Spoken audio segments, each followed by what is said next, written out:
Hello everyone, teaching मंच पर आप सभी का स्वागत है। हमने अपनी पिछली वीडियो में देखा था ईवीएस का चैप्टर 2 जो कि था पौधों की परी। उसमें हमने जाना था पौधों के बारे में, पौधों के प्रकार के बारे में, उनके वर्गीकरण किस आधार पर हम कर सकते हैं इसके बारे में हमने जाना था। आज की वीडियो में हम जानेंगे ईवीएस के चैप्टर 3 के बारे में जो है पानी रे पानी।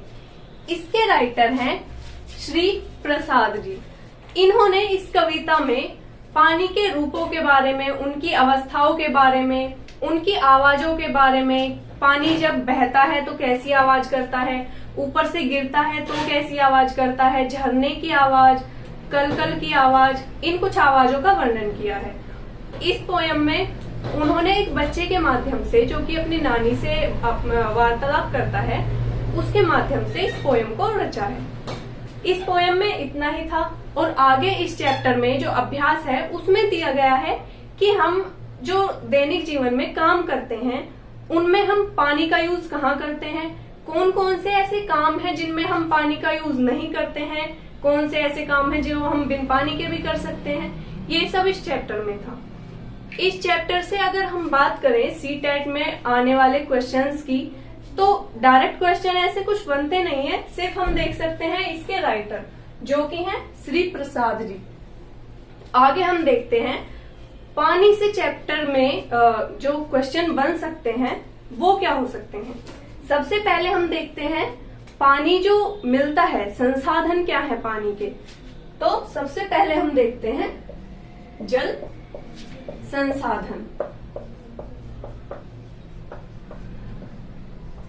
जल संसाधन को हम दो पार्ट्स में डिवाइड कर सकते हैं छोटे लेवल के लिए। कौन कौन सा? पहला है ताजा जल संसाधन,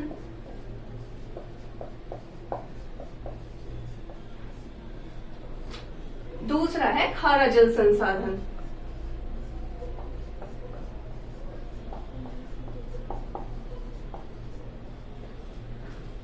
ताजा जल संसाधन और खारा जल संसाधन ये है क्या? तो हम जानेंगे कैसे कि कौन से संसाधन जो होते हैं वो ताजा जल के हैं और कौन से संसाधन जो हैं वो खारे जल के हैं। मतलब कि सोर्सेज जो हैं, जो जल हमें ताजा मिलता है वो कौन से सोर्सेज से मिलता है और खारा जल मिलता है वो कौन से सोर्सेज से मिलता है। तो ताजा जल के हैं हिमनद, वर्षा और नदियां। खारे जल के जो सोर्सेज हैं वो हैं सागर और महासागर।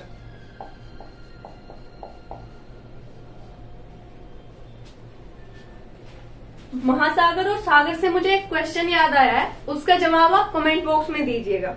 सबसे ज्यादा जो खारा जल मिलता है वो कौन से सागर में मिलता है या उसका नाम क्या है और कौन से महाद्वीप में पाया जाता है, ये आप कमेंट बॉक्स में लिखिए और इसका आंसर मैं आपको फिर नेक्स्ट वीडियो में बताऊंगी कि क्या है। आगे हम देख लेते हैं सोर्सेज के बाद जो जल का सूत्र है।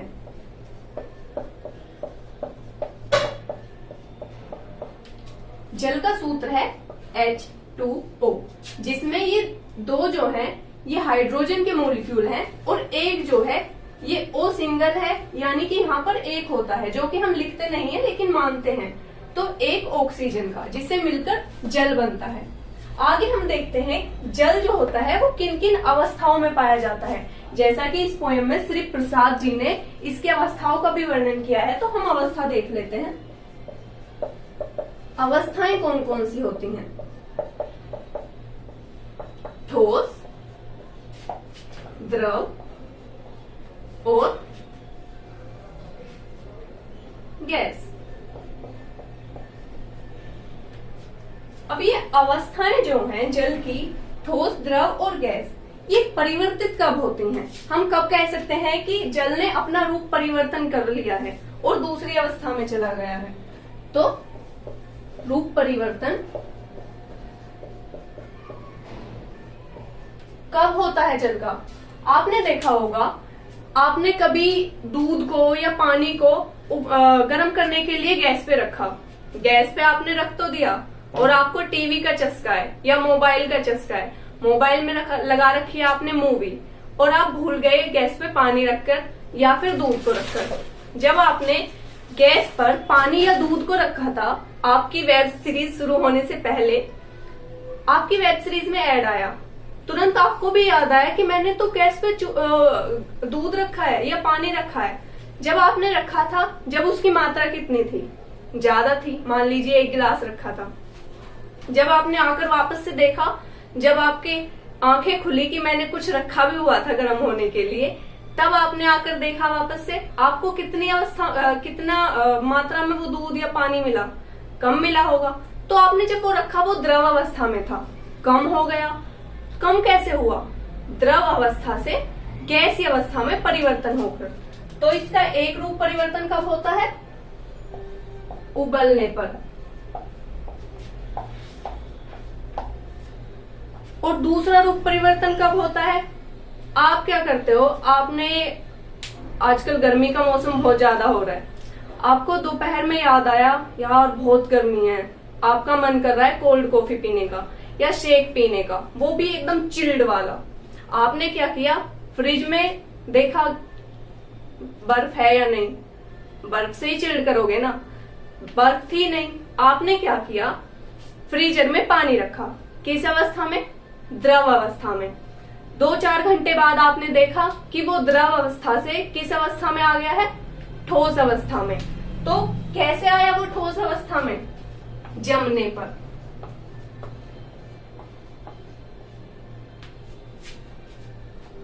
जमने पर ठोस अवस्था में आया और आपने मस्त कोल्ड कॉफी बनाकर फिर शाम को पी। ठीक है, तो रूप परिवर्तन किस में हुआ? उबलने पर और जमने पर। जमने के रूप आपने देखे होंगे ग्लेशियर्स में, या जब बारिश पड़ती है तो आपने ओले देखे होंगे, या जम्मू कश्मीर में ओलावृष्टि हो जाती है, बर्फबारी हो जाती है। ये सारे क्या है? इसके रूप परिवर्तन है पानी के, एक अवस्था से दूसरी अवस्था में। अब हम देख लेते हैं, पानी जो होता है उसमें कुछ खनिज भी होते हैं। तो खनिज के आधार पर जो पानी है वो कौन कौन से रूप में हम बांट सकते हैं इसे?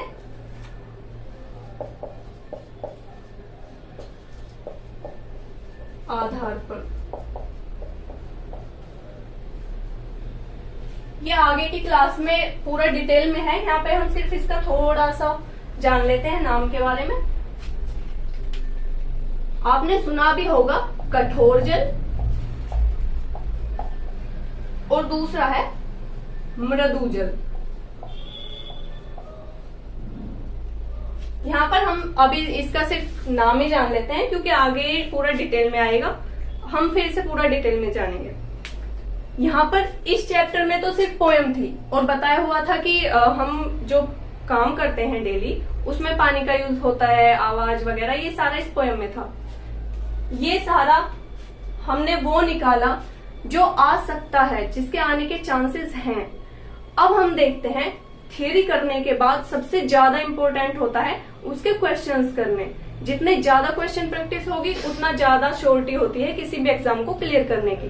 तो आगे हम देख लेते हैं इससे रिलेटेड, जो चैप्टर से रिलेटेड क्वेश्चन बन सकते हैं या आए हुए हैं उन्हें देख लेते हैं हम। ये कुछ क्वेश्चंस हैं जो अभी तो सिर्फ थोड़े देखते हैं, हम कुछ झील और नदी के बारे में देख लेते हैं, आगे हम और भी क्वेश्चंस करेंगे। यहाँ पर फिलहाल इतने देखते हैं। सबसे बड़ी, ये सारी भारत की हैं, भारत की सबसे बड़ी खारे पानी की झील कौन सी है?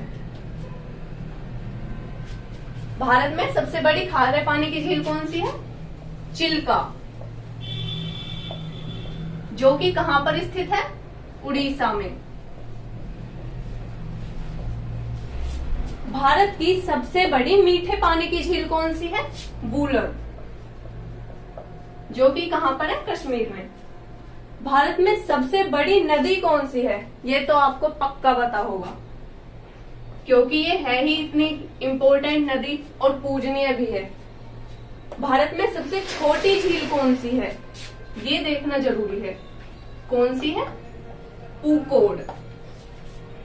सबसे गहरी झील कौन सी है? गहरी है मानसबल। आपने एक इस झील का नाम जरूर सुना होगा, लेकिन क्या आपको पता है कि उस झील को श्रीनगर का गहना कहते हैं? श्रीनगर का गहरा कौन सी झील है? नाम आपने जरूर सुना होगा, डल झील। क्योंकि इस झील के आसपास का इतना मनोरम सौंदर्य दिखाई देता है, तो नाम तो आपने जरूर सुना होगा। नेहरू ट्रॉफी बोट रेस कहाँ आयोजित की जाती है? ये इम्पोर्टेंट क्वेश्चन हो जाता है नेहरू ट्रॉफी बोट रेस का, क्योंकि ये बहुत फेमस है उस स्टेट की। कहाँ पे आयोजित की जाती है? केरल में। कौन सी नदी या झील पर की जाती है? ये आप कमेंट बॉक्स में लिखिएगा कि कौन सी नदी या झील पर की जाती है केरल में। ठीक है, इस क्वेश्चन से फिलहाल इतने ही, इस चैप्टर से फिलहाल इतने ही क्वेश्चन थे। ये जो क्वेश्चन हमने अभी देखे हैं, आप इनके नोट्स बनाइए, क्योंकि क्वेश्चन ये प्रीवियस ईयर में देखे गए हैं, जो कि झील और नदियों से पूछे जाते हैं। और आपने जो कोल्ड कॉफी बनाने के लिए बर्फ रखा था, उसे देखिए, कोल्ड कॉफी बनाइए और इस गर्मी में मजे लीजिए। और जो गैस पर आप पानी रखते हैं या दूध रखते हैं उबलने के लिए, उसे रखकर वेब सीरीज मत देखिएगा, या फोन में मत लगिएगा, या टीवी में मत लगिएगा। पहले जो एक काम कर रहे हैं उसे कर लीजिएगा, अन्यथा इससे दुर्घटना हो सकती है। तब तक के लिए पढ़ते रहिए, आगे बढ़ते रहिए। धन्यवाद।